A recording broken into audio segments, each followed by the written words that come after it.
नमस्कार दर्शकों, धार्मिक चमत्कार में आप सभी का स्वागत है।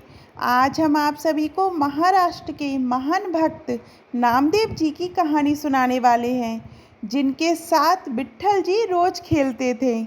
नामदेव जी एक छोटे बालक ही थे जब उनके नाना जी को उन्होंने ठाकुर सेवा करते हुए देखा।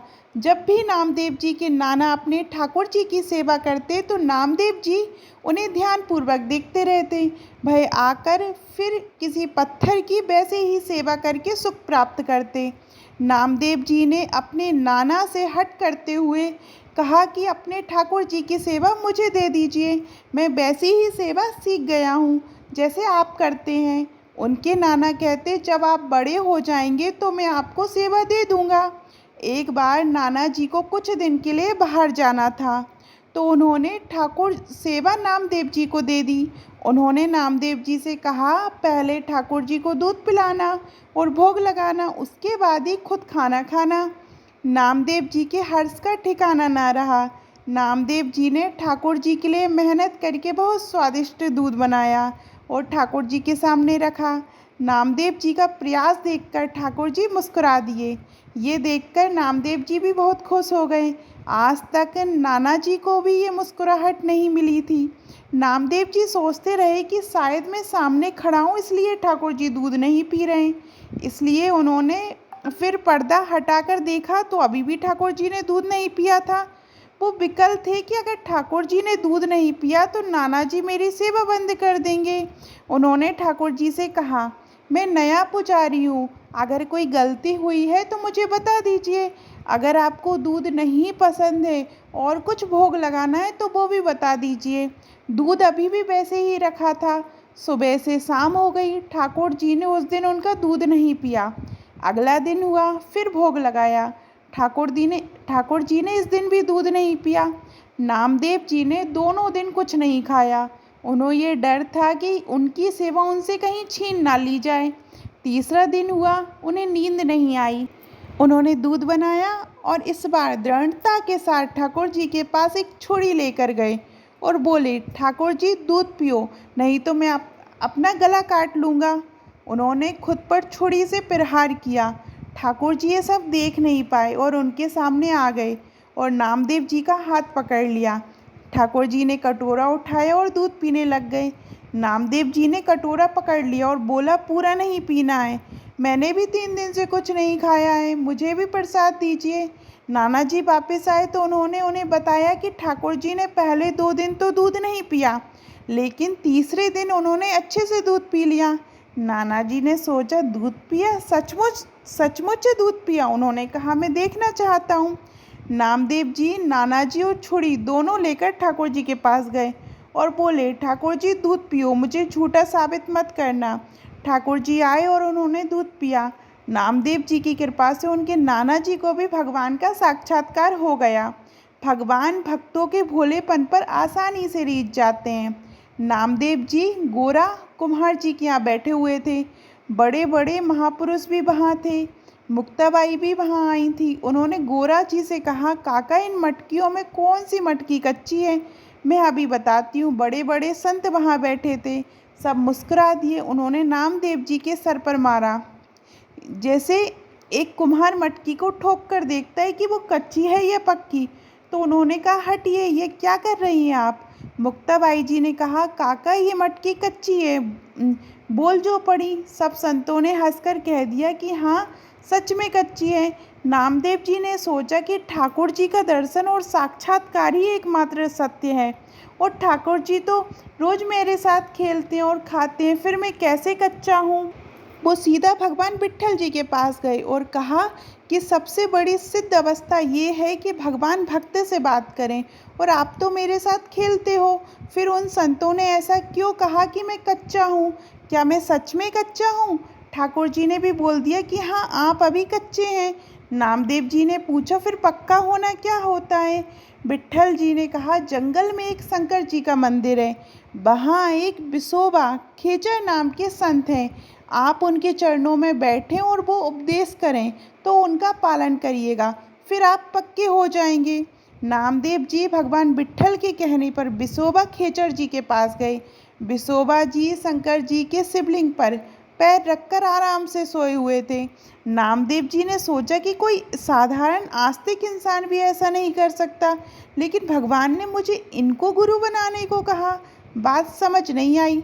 नामदेव जी ने विसोबा जी से कहा, पैर हटाइए महाराज, आप शंकर जी के ऊपर पैर रखकर सो रहे हैं। विसोबा जी ने कहा, बेटा जहाँ शंकर जी ना हो वहाँ मेरे पैर रख दीजिए।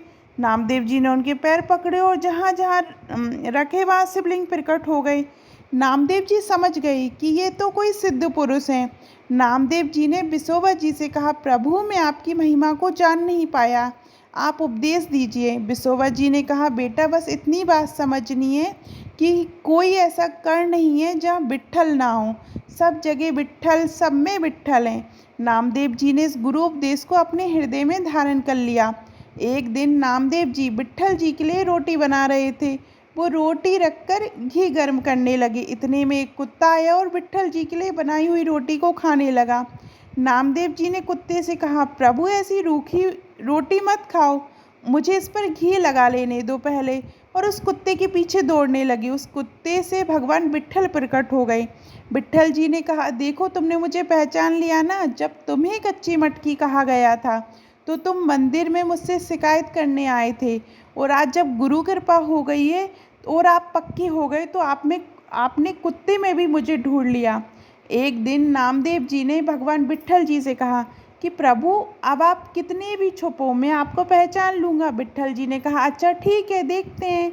एकदम से नामदेव जी के मन में आया कि मंदिर में बड़ा कोलाहल हो रहा है। मंदिर के पीछे जाकर बैठते हैं और शांति से प्रभु का ध्यान करते हैं। पीछे बैठे तो कुछ लड़के वहाँ आकर खेलने लगे। उनके भजन में विक्षेप पड़ा। उन्होंने सोचा नदी किनारे चलते हैं। नदी किनारे जाकर बैठे तो वहाँ बैलगाड़ियाँ आकर रुकने लगी। नामदेव जी ने कहा, शोर मत मचाओ, मैं यहाँ भजन कर रहा हूँ। एक बैलगाड़ी से एक पुरुष और स्त्री तेज धार वाला ब्लेड लेकर निकले।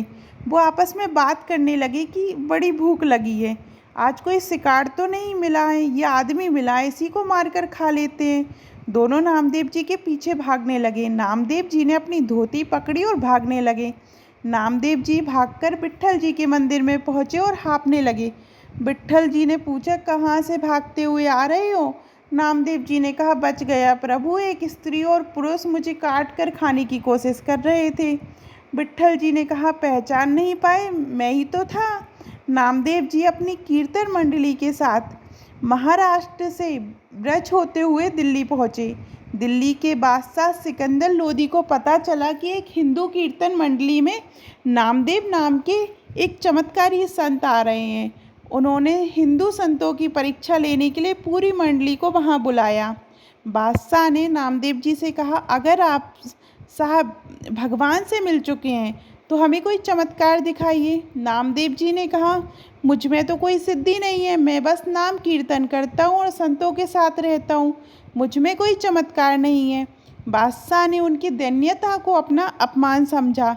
बादशाह ने एक गाय मंगवाई और उनके सामने ही उसकी गर्दन काट दी और बोला, अब इस गाय को जीवित करो। नामदेव जी के होश उड़ गए। नामदेव जी ने प्रभु से प्रार्थना की, अपनी मर्यादा रखने के लिए गाय को जिंदा कर दीजिए, मेरे में कोई सामर्थ्य नहीं है, मेरी आयु इस गाय को दे दीजिए, आप सर्वसमर्थ हैं, ये आपके भक्तों की परीक्षा लेने के लिए ये सब कर रहे हैं। जैसे ही उन्होंने ये प्रार्थना करके गाय को छुआ, उनकी गर्दन जुड़ गई और गाय उठकर बैठ गई। बादशाह ने नामदेव जी के चरण पकड़ लिए और बोला, आप कुछ भी मांग लीजिए। नामदेव जी ने मना किया, लेकिन बादशाह ने जबरदस्ती रत्नों से जड़ा पलंग अपने सेवकों के साथ उनके लिए भेज दिया। कीमती पलंग के साथ उसकी रक्षा करने के लिए सैनिक भी आए। भजन में विक्षेप ना पड़े इसलिए नामदेव जी ने पलंग नदी में फेंक दिया। राजा को जब ये पता चला तो उसने इसे अपना अपमान समझा और पुनः नामदेव जी को मिलने के लिए बुलाया।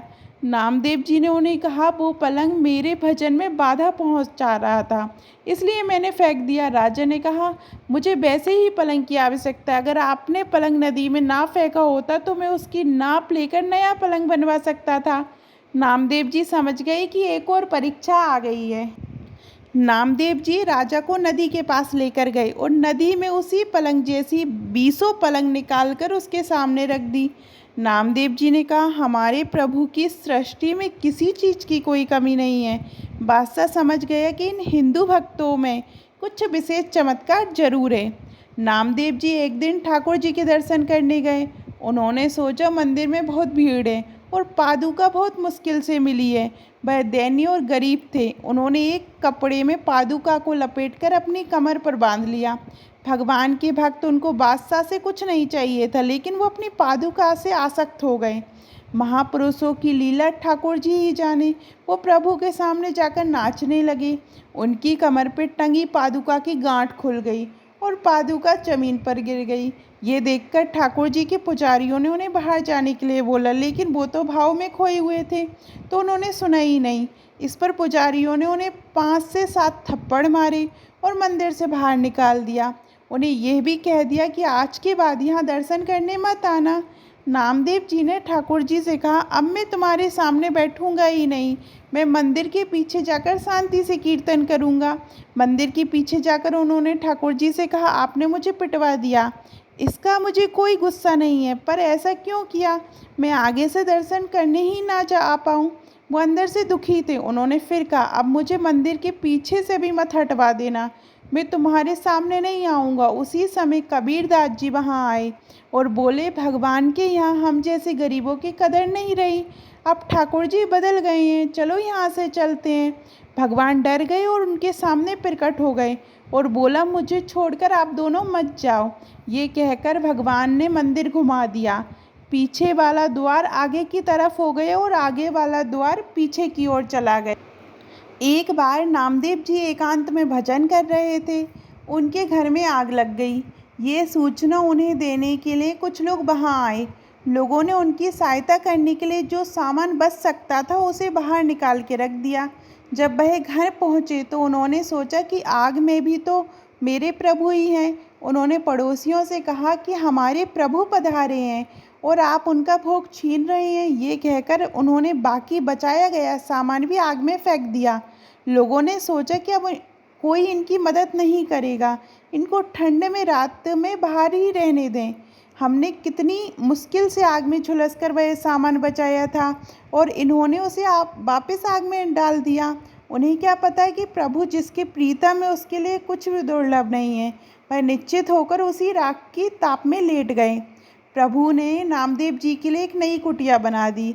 सबसे सुंदर और सुगंधित सामग्री से उनकी कुटिया बनी। स्वयं रुक्मणी जी ने उनकी कुटिया बनाने में सहायता की। उस कुटिया से एक दिव्य सुगंध आ रही थी, जिससे पूरे गांव के लोग वहां आने लगे।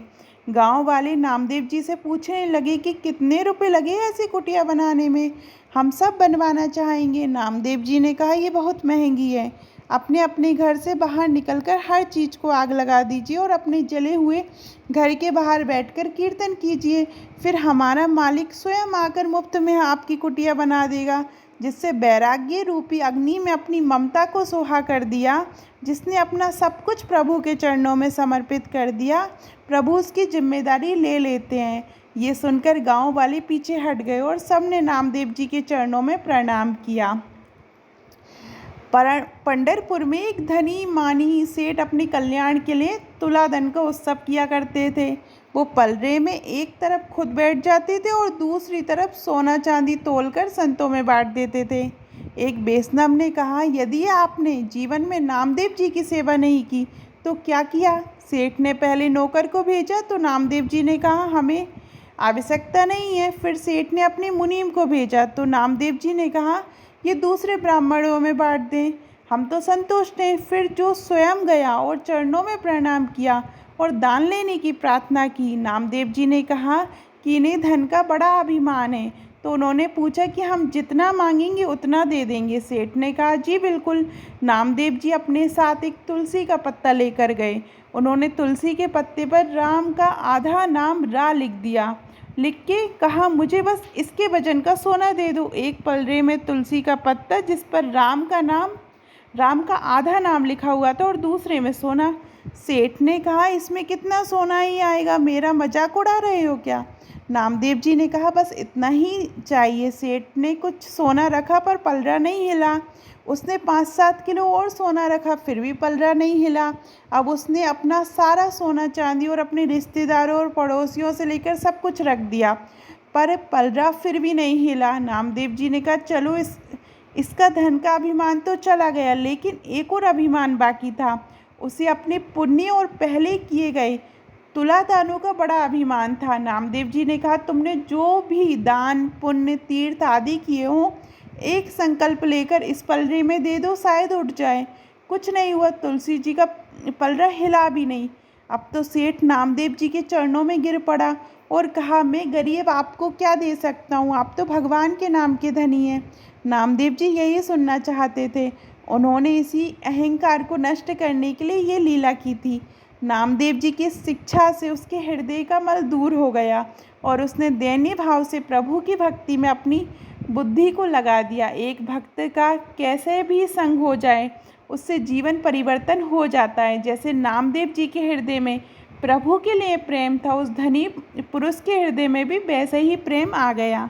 नामदेव जी की एकादशी की परीक्षा। पंढरपुर में एकादशी का खास महत्व है। एकादशी का दिन था। एक दुर्लभ ब्राह्मणों के रूप में ठाकुर जी नामदेव जी के गांव में आए।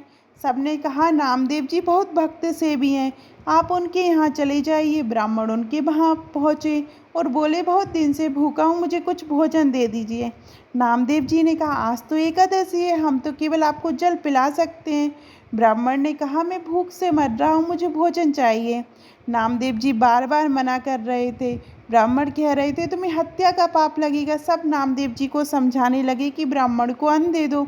नामदेव जी ने कहा कल तो मैं अन्न दे सकता हूँ, लेकिन आज नहीं। भगवान ने, जो कि ब्राह्मण के रूप में थे, पैर फैलाए और मर गए। गांव के सभी लोग उनकी कठोरता के लिए उन्हें कोसने लगे। नामदेव जी ने सोचा क्योंकि ब्राह्मण की मृत्यु मेरे ही द्वार पर हुई है, तो इनका अंतिम संस्कार तो मुझे ही करना पड़ेगा। उन्होंने उनकी चिता बनाई और खुद भी उसमें बैठ गए, क्योंकि ब्राह्मण की मृत्यु उनके ही द्वार पर हुई थी। भगवान ने सोचा कि ये खुद भी सच में मर जाएंगे और मुझे भी जला देंगे। ठाकुर जी उठ के बैठ गए। ठाकुर जी ने मुस्कुराकर नामदेव जी से कहा मैं ब्राह्मण नहीं हूँ, मैं तो विट्ठल हूँ, मैं तो तुम्हारी परीक्षा ले रहा था। नामदेव जी उनके चरणों में गिरे। ठाकुर जी मुस्कुराए और अंतर ध्यान हो गए। आपको नामदेव जी की ये कहानियाँ कैसी लगी कमेंट में ज़रूर बताइएगा। और अभी तक आपने हमारे चैनल धार्मिक चमत्कार को सब्सक्राइब नहीं किया तो सब्सक्राइब करिएगा। धन्यवाद।